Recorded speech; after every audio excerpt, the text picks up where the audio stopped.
Hello, this is Hayden with H&K Fabrication. We've been working on some welding and fabrication tools and we're finally ready to release them.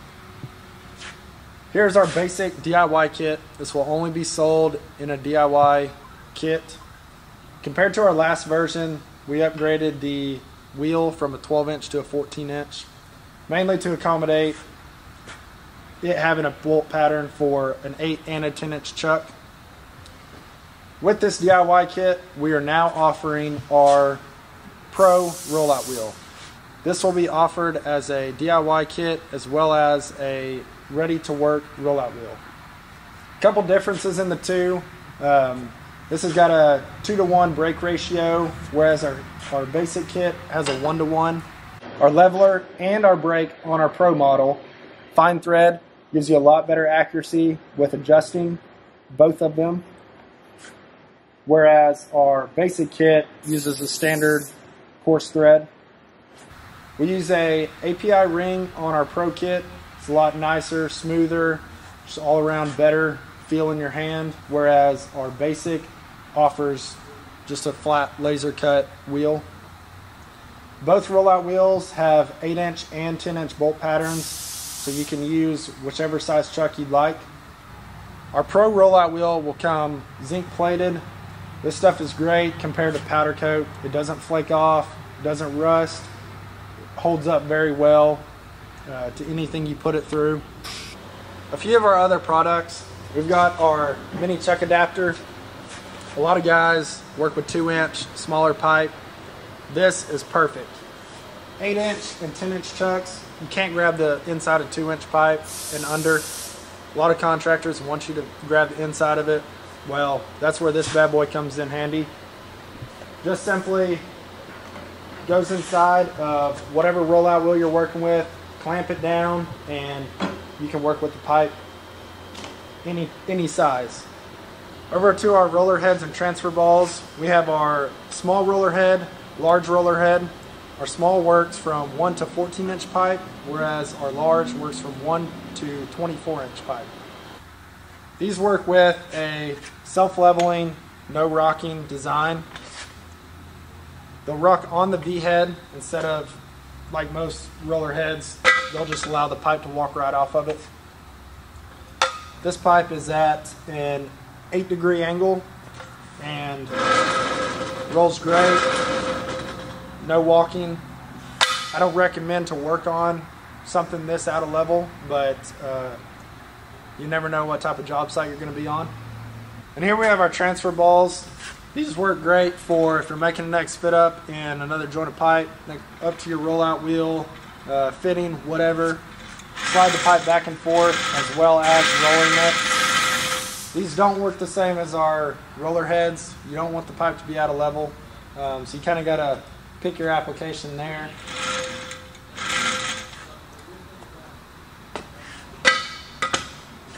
These are some of our products we're just now releasing. We've had our small roller heads. Transfer balls are new, in stock, ready to ship. Same way with our large roller heads. Rollout wheels, we got plenty of DIY kits ready to go. And let's put some together. Welcome back, guys. We're going to put together our basic rollout wheel today. This is how it's going to come. It's going to come in 2 separate boxes. Unless you get the bundle, then your lathe chuck will ship separately depending on the 8 or the 10-inch version. First, let's get them opened up.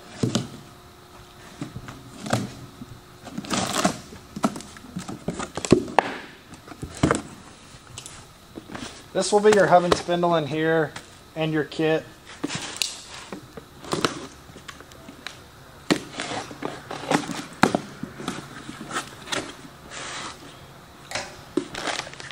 All of our DIY kits come standard with our hub and spindle, mainly because we have these custom machined to work great with our parts.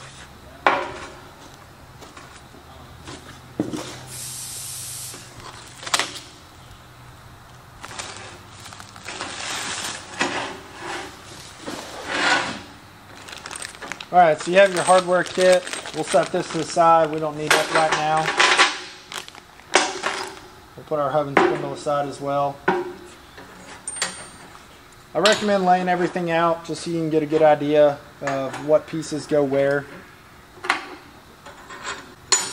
These will be your spacers for in between your chucks.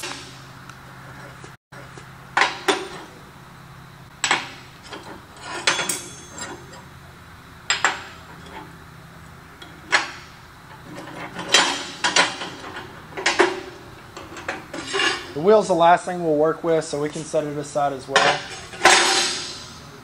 First thing we're going to put together is our receiver. We're going to take these two side pieces here and these little guys. Everything is slotted and tabbed, cut on our laser. Really nice, clean finish. Everything fits up great. It's a really easy assembly.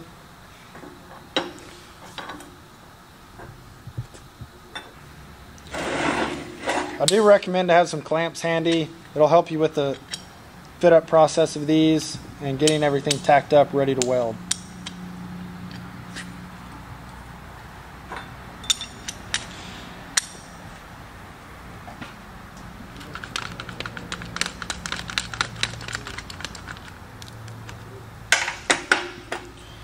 Now that we got our receiver together, we're going to go ahead and put some tacks on it. So you'll notice that these tabs don't go all the way through this plate. This is because you're going to put a lot of weld here. That's what's going to hold your receiver together. So first up, let's get some tacks on these here.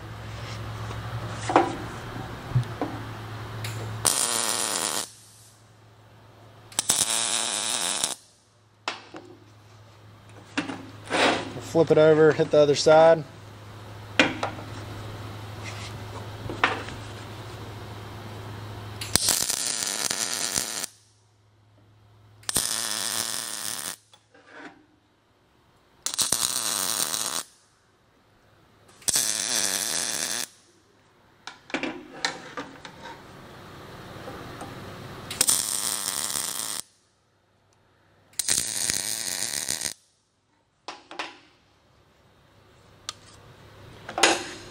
You'll want to weld these out, sand them flush, and then just put a little 1-inch weld in between here on all 4 sides, and that'll finish out your receiver.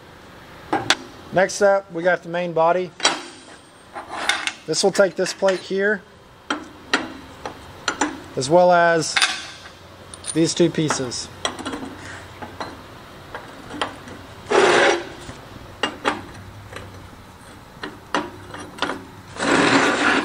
Take that and clamp.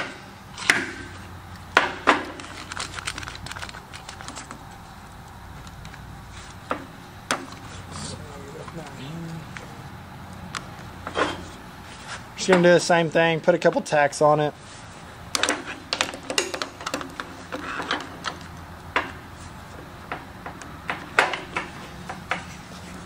I like to tack this one on the back side, put your weld back here because it's kind of tight in there.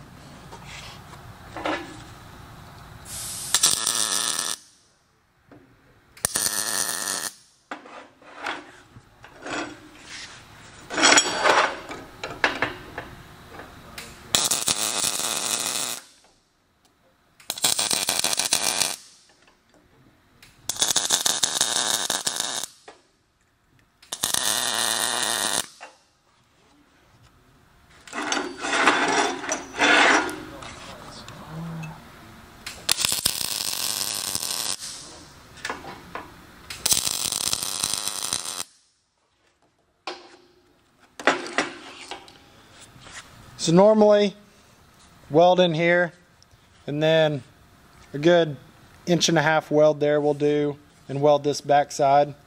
Just weld as much as you want to. Some guys will weld these, sand them flush, not required though. That does your main body there. Next we're going to move on to our leveler piece. It is going to take your spindle plate.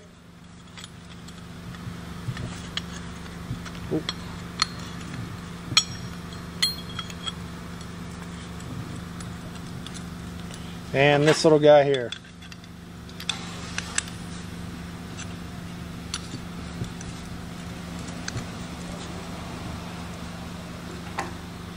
Clamp. You want to make sure all your slots and tabs are real flush. You don't want any big gaps in there. It won't want to be the end of the world if you did, but just try and get them as tight as you can. Just tack it up, no clamp.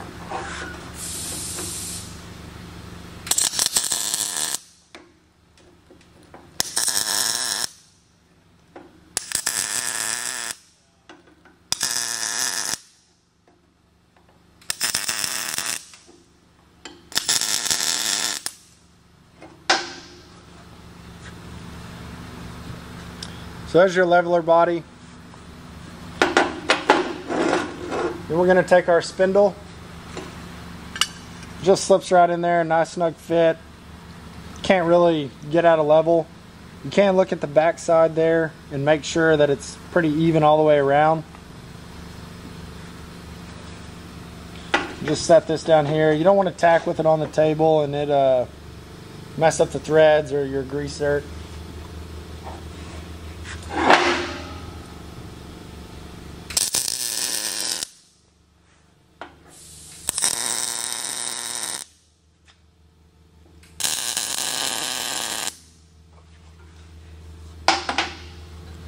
We recommend to weld all of this out here as well as welding the back side. This is what's going to hold all your weight, so you want to make sure it's good and strong. Next up, we got our brake. This piece here. You don't want to do it upside down. You can. HK logo is going to be backwards. Make sure you got that oriented correctly.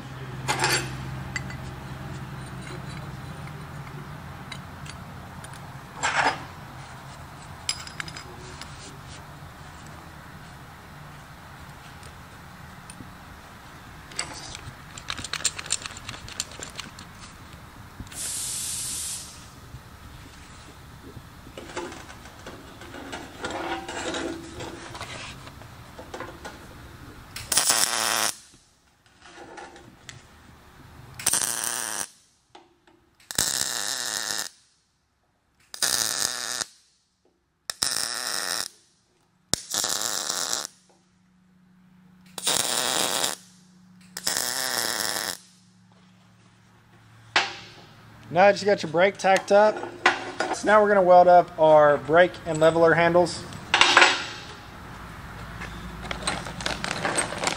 You're going to take your 3.5 inch bolt and your 2 inch bolt. Unthread your nuts here. Just going to stick this through there and try not to tack that on the table. You don't want to mess your threads up.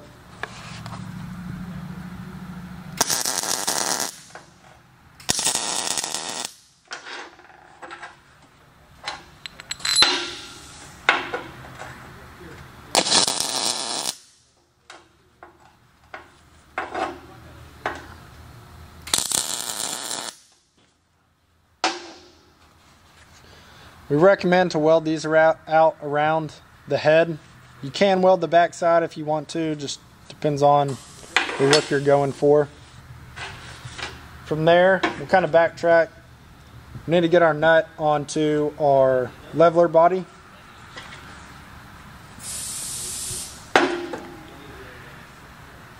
We'll slip something underneath the threads.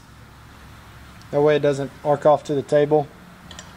You want to make sure you get your nut centered up over the hole. That way your thread is not contacting the side of the plate. It's pretty easy to look down the hole. Get it centered up, hold it in place.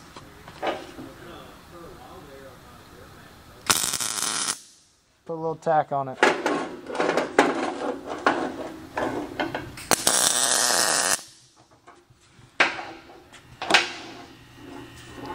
There's your leveler body. And then we need to do the same thing with the brake. Make sure and put the nut on the top side, not the bottom, or it will make contact with your leveler body.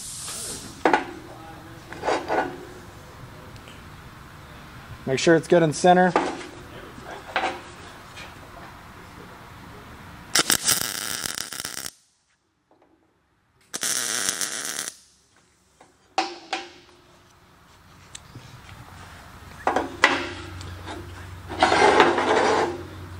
We got everything finished up. It's pretty simple to do. I'll walk back through all the little pieces. Square for your rectangle or for your receiver. You'll have two of those, two of these side pieces, top and bottom, then your side plates for your receiver. These will not go all the way through like most of the slots and tabs. That way you can get a good weld there. Your main body is going to have one big solid plate, two smaller plates, same size, doesn't matter which one goes where. Weld the inside, back side of this one. Leveler body, real small rectangle, your spindle plate, two sides. Spindle will slip right in there, weld the back side and the front side. Put your nut on. Your brake piece, two sides, your main plate, and the nut. You can just weld as much as you want to there. Weld the whole back side on the back of the leveler. Your two handles. This will be your leveler. The 3.5. Your 2-inch will be for your brake. Let's put it together, see how it works. First, we're going to put our receiver in the vise and go ahead and start the assembly.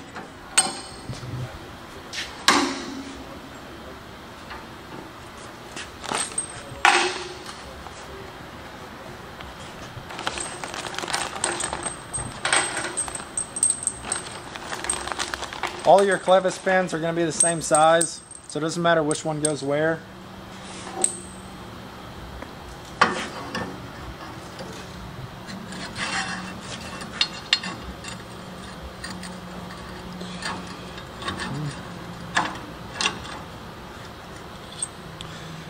This is going to be your stationary pin. The back pin will be the one that you're going to rotate off of for your 2G position, 45. We'll get that one in there right now so it's held in place. Next up, we got our leveler body.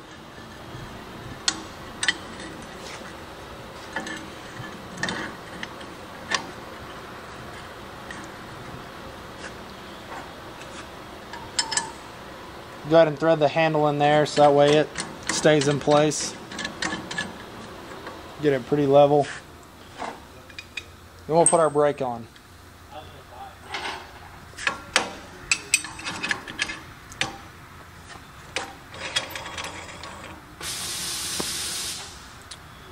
This pin back here, while you're traveling, you don't want it flopping around. Stick this pin through.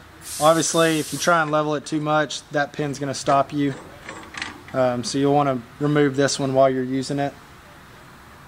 We provide shaft collars for all of your stationary pins. The ones that you're not going to be removing, we'll tighten those down. Be your brake piece, the front one on your main body, and the front one on the receiver. The others we have cotter pins for because they're going to get removed every once in a while. Get those pushed in there. Next, we're going to assemble our hub. You're going to take your first bearing, make sure the taper is facing towards you.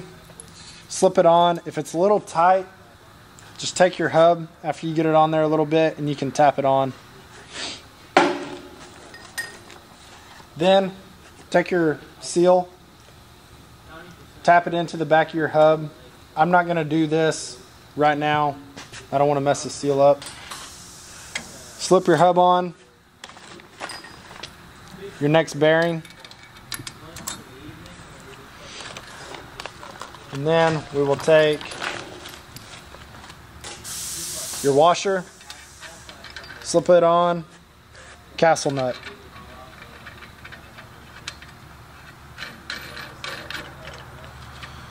You don't want to tighten down your castle nut too much or your hub won't spin very freely. I think I even got it almost too tight there.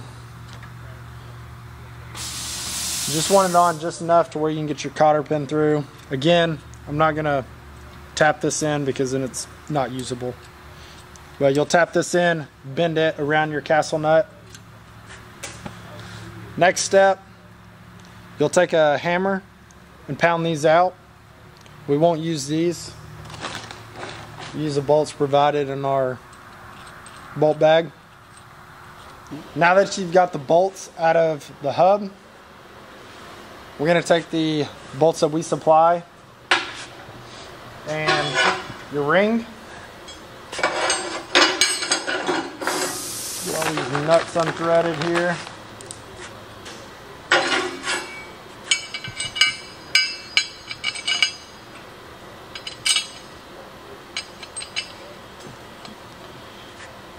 We're going to take our spacers.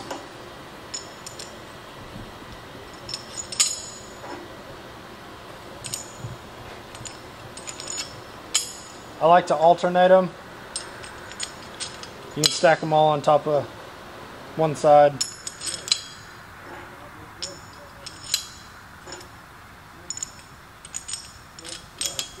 Then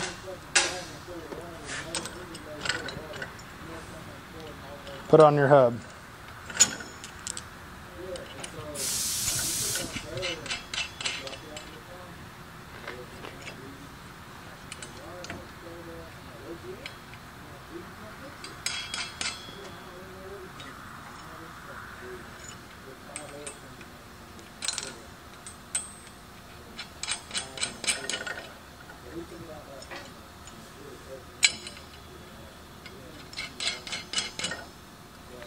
From there, you'll get these tightened down and you're ready to install your chuck. Make sure you got everything welded out, sanded, cleaned up, however you want it. Then you're ready to work. This is our basic DIY rollout wheel kit. Get yours today.